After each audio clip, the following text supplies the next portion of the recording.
I'm very excited about this lesson, and let me explain why. In our previous lessons, we used code to send instructions to Tello. And in this case, we're going to use a Python script so that we can enter keyboard commands to control Tello. Now, here is a current list of commands on our GitHub page. We will work on keeping this up to date.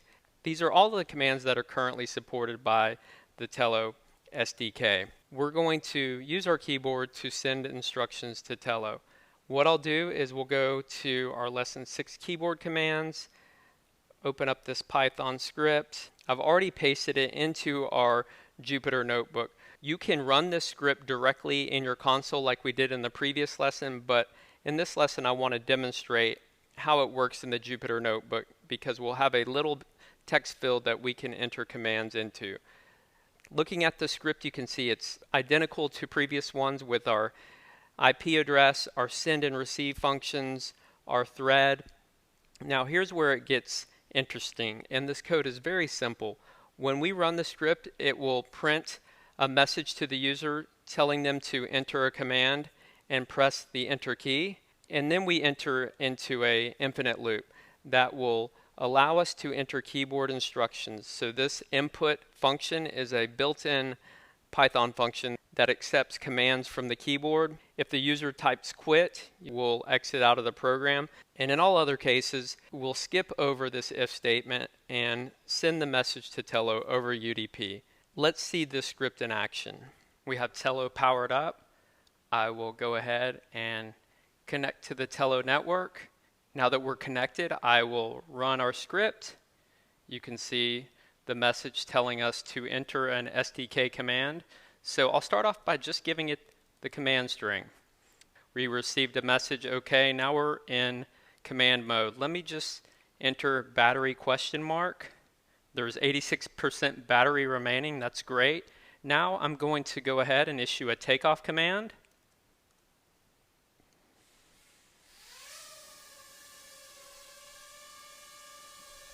We're now issuing SDK commands directly from our keyboard, so this is pretty awesome. I'll go ahead and do a flip command.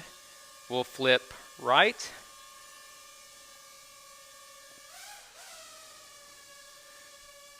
And just so I can get Tello back in the frame, I'm going to go left, let's say 20 centimeters. There we go. And then let's go forward another 20. And you can see Tello responds well to our commands. Go down 20. We can even ask Tello its current speed configuration. It tells us 100 centimeters per second. Let me go ahead and give it a speed of 10. So now I've set it to 10 centimeters per second. I'll ask it its speed. It tells us 10. Now let's just go forward 30. You can see that it moves a lot slower. I'll go back 40. It's just inching along.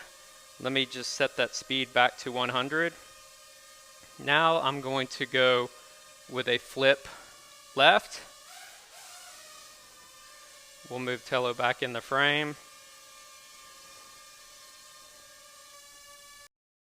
So those are just some of the commands that we can issue. I can also issue a time.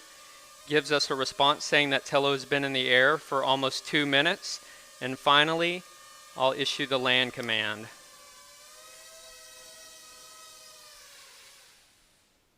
Let me demonstrate one more item, just as you're testing and sending different SDK commands to Tello. So I'll go ahead and take off again. And there are cases where you may send a invalid command to Tello, and I just want to demonstrate that. So let's say I'll send a forward command with a typo, 100.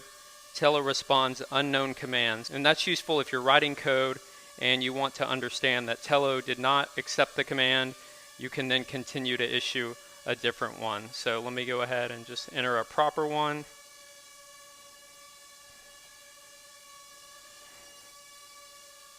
And then lastly, I'll just go ahead and land again.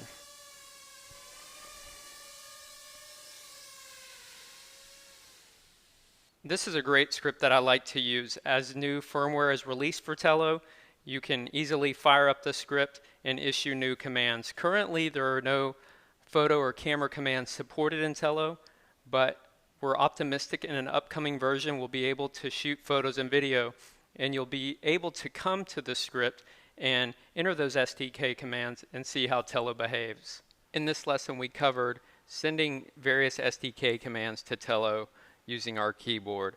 I encourage you to go through some of these commands, get familiar with how Tello behaves, and that will enable you to do some more robust Tello programming.